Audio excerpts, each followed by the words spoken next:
Hello, my name's Cameron Morrison and I'm an internal student at JCU Cairns. I'm going to talk for a few minutes on the registered nurse's role in the promotion and development of health literacy in the workplace. Davis, Burks and Chapman, authors of Inclusive Practice for Health Professionals, reminds us that the characteristics of individuals may affect their health literacy, skills and abilities. These include age, life experience, education level, cognitive ability, culture, language, socioeconomic status, disability, as well as knowledge and experience with illness, healthcare services, and health systems. So first things first, make sure that the environment you use is comfortable and appropriate for the types of disabilities that you cater for or deal with in your workplace. Make the areas accessible and usable for people with a disability. This can include ramps, lifts, being on ground levels, appropriate parking spaces available for disabled and impaired people, as well as the use of signage and placement of information so that people know how to get to where the service is. This could be for visually impaired people as well as hearing impaired people. The use of a comfortable environment that's accepting and relaxing will also help you develop a professional and therapeutic relationship between you and the patient to ensure the best understanding of information, trust in information, and therefore knowledge, growth, increasing the person's health literacy. When communicating and sharing information, make sure that literature and language and the use of other services available is specific and appropriate for the person. Communication also involves a registered nurse recognising that with some disabilities, there may be a carer involved in the person's life and treatment. The RM will need to then determine the carer's ability to understand what is needed, to then be able to advocate properly and effectively for the person they care for. So you may need to educate both the carer and the person about their disability. Remember that disabilities may not be from birth. They can come later in life through accidents, stroke, brain damage, amputation of body limbs through diabetic complications and so on.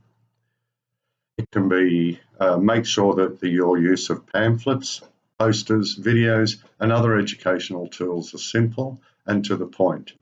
Using symbols and pictures can also help if education levels are low or if English is a second language, as well as touch, feel, sight and sound for people with hearing and sight impairments, as well as cognitive disabilities. It helps the patient to engage better in their service and treatment. This can include, of course, Aboriginal and Torres Strait Islander people in your care with disabilities. So understand their cultures and what's needed different to be able to care for an Aboriginal Torres Strait Islander with a disability as well. Use interpreter services and translators as well as information in specific languages that may be prominent in your community. Know where your support services and community support is available for these people to utilise once they're back at home or return home from hospital care. This will allow the patient to educate themselves as well and therefore having a better understanding of their disability.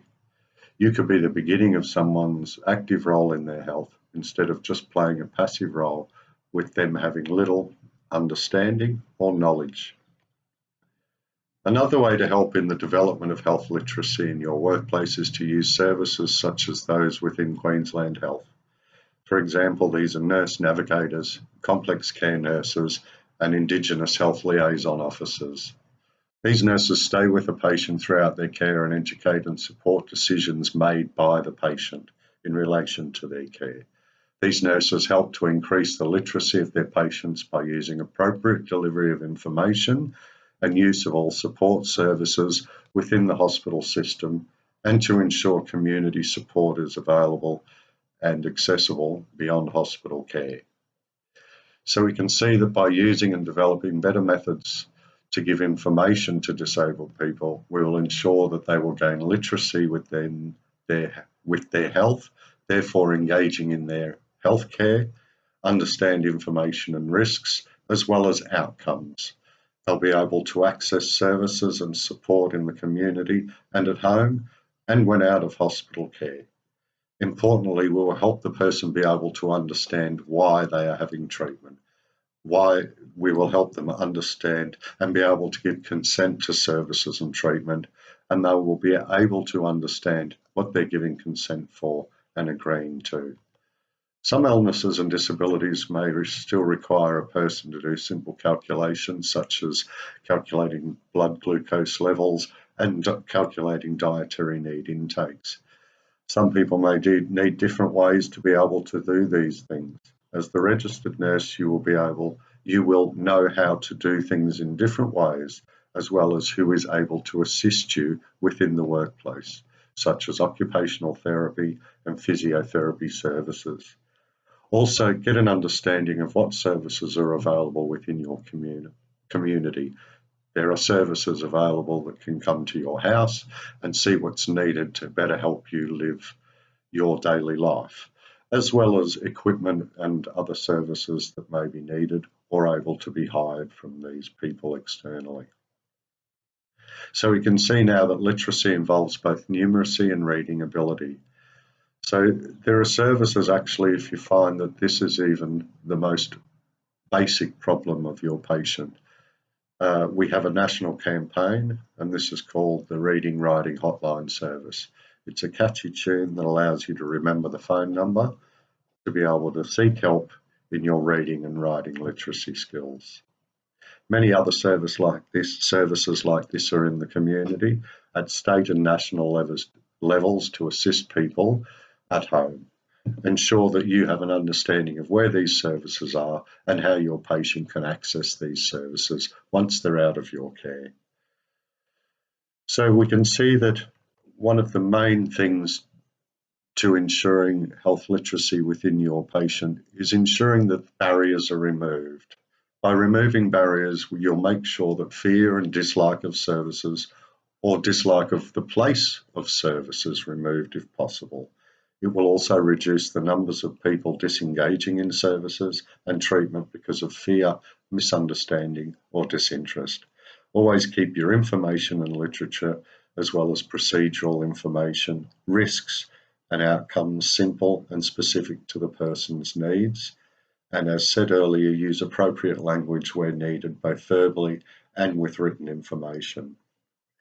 Sometimes it is possible for you to use the family members if needed to get information across and to make sure that information is understood, as well as carers, as mentioned earlier.